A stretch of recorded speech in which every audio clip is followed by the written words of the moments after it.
Em nome do Pai, do Filho, do Espírito Santo. Amém. Proclamação do Evangelho de Jesus Cristo segundo Lucas.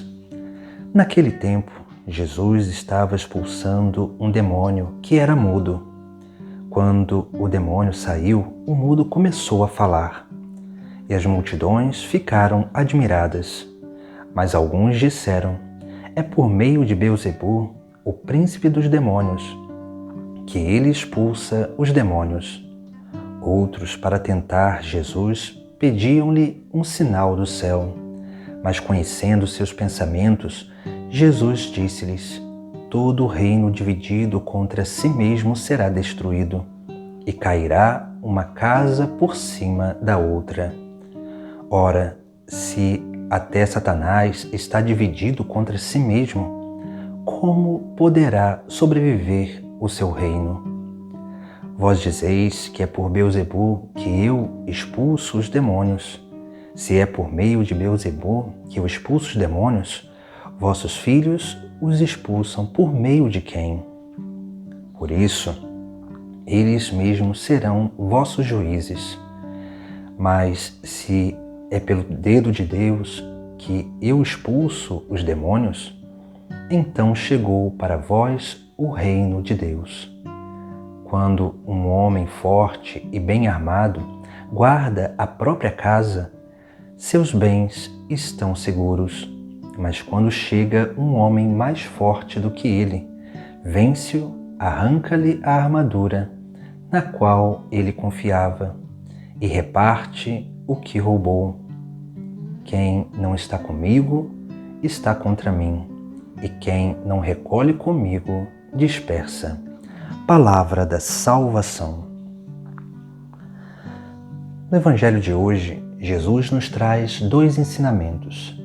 Primeiramente, nós vamos ver no Evangelho que Jesus estava expulsando um demônio, e ali algumas pessoas ficam maravilhadas com aquilo que Jesus Cristo está fazendo, que é um sinal messiânico, porque Jesus vem a esse mundo para vencer e destruir as obras do demônio, para que realmente nós possamos nos unir cada vez mais a Deus, para que a plenitude do nosso ser seja manifesta nesse mundo. Mas alguns vão ali dizer que é por meio de Beelzebu que Jesus Cristo expulsa os demônios. Veja que Jesus Cristo vai usar dessa palavra dura contra Ele mesmo para nos dar um ensinamento sobre a unidade. E Ele vai falar: se Beelzebu expulsa Beelzebu, o seu reino está dividido. E todo reino que está dividido, ele não permanece. Aqui nós precisamos entender que Jesus Cristo nos chama a atenção sobre a unidade. A unidade é importante, a unidade da igreja é essencial, porque é na unidade que o Espírito Santo se move. Porque Jesus quis soprar o Espírito Santo sobre a igreja. Em Pentecostes acontece justamente isso. Mas para que o Espírito Santo haja na vida de cada membro da igreja, é necessário que cada membro esteja unido ao corpo total.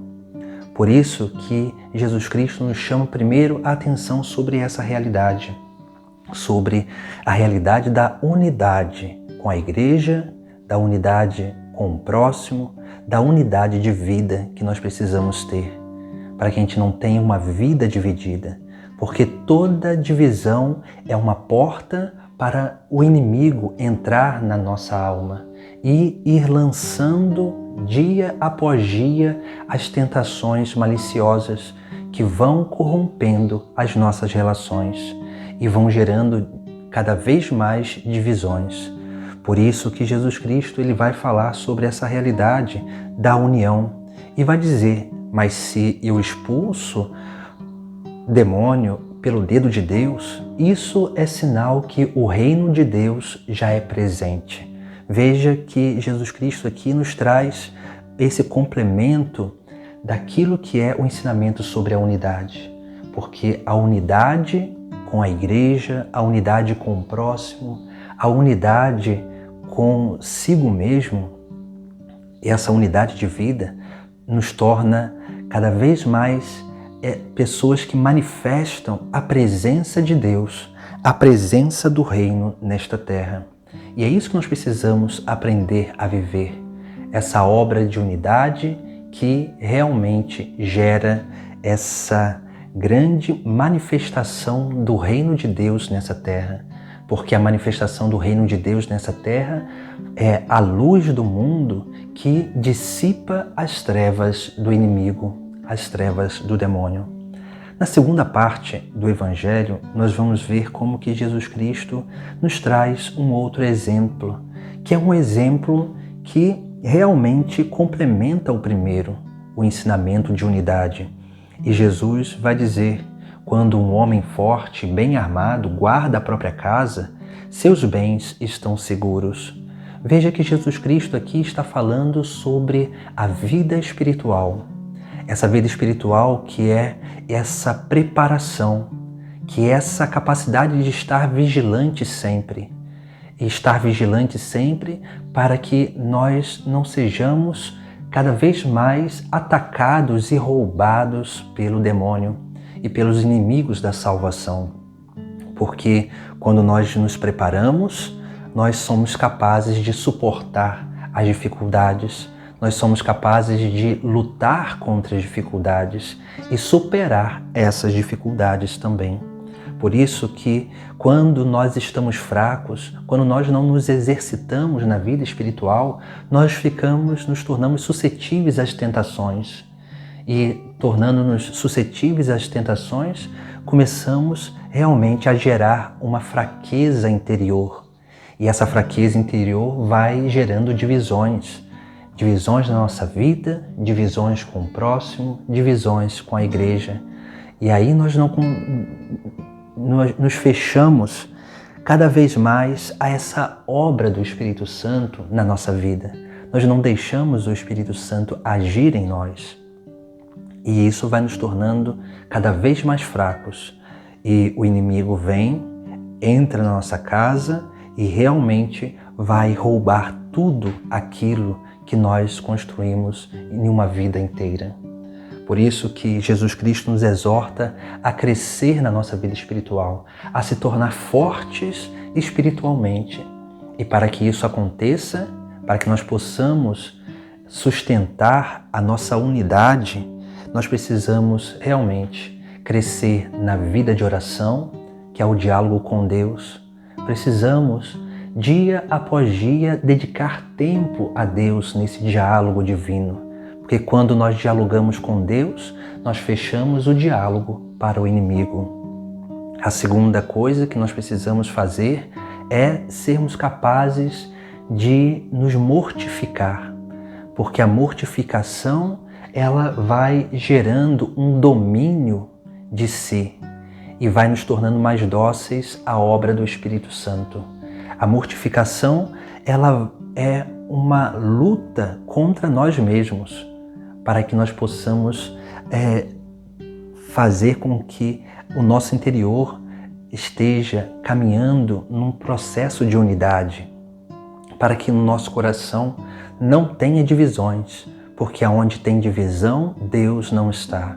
Aonde tem divisão, o Espírito Santo não age, porque aonde tem divisão não se manifesta o amor. Por isso que a mortificação é importante, para que possamos ser dóceis à graça do Espírito Santo, que age e quer agir por meio de nós. E o terceiro exercício espiritual é a esmola, a obra de caridade. Todos nós precisamos realmente ser capazes de fazer obras de caridade, porque a obra de caridade é esse transbordar da graça do Espírito Santo para a vida dos nossos irmãos. Essa obra de caridade onde nós vamos realmente sendo sinais de Deus para os nossos irmãos, para aqueles que estão ao nosso redor.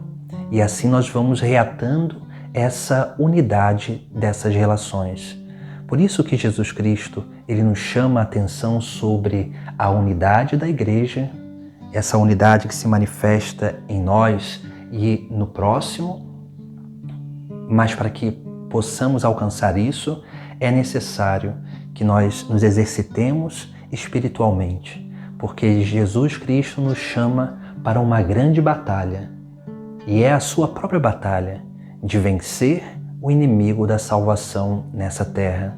Mas para que ele possa vencer o inimigo da salvação nessa terra e na nossa vida, é necessário que nós contribuamos com a nossa liberdade para vencer esse inimigo da salvação, para que assim possamos verdadeiramente ser dóceis para permitir com que a obra da graça aconteça através de nós. Por isso que no final do Evangelho de Jesus Cristo, ele vai dizer: quem não está comigo, está contra mim, e quem não recolhe comigo, dispersa. Isso significa que estar com Jesus Cristo é sim manter a unidade. Quem não recolhe com ele, quem não recolhe almas para o reino dos céus, não está com ele. E naturalmente, quem não adentra nessa missão de ganhar almas para o reino dos céus, acaba fazendo o contrário, dispersando as almas do reino dos céus. E isso é causa de condenação para a nossa vida.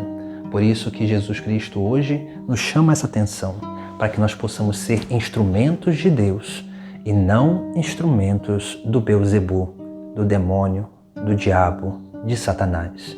Busquemos crescer na nossa vida espiritual, para que nós possamos lutar sempre para manter a unidade da igreja, porque é a unidade que nós lutamos para manter que nos torna capazes de verdadeiramente sermos instrumentos de Deus nessa terra, movidos pelo Espírito Santo, o mesmo Espírito que movia a vida de Cristo nessa terra. Em nome do Pai, do Filho e do Espírito Santo. Amém.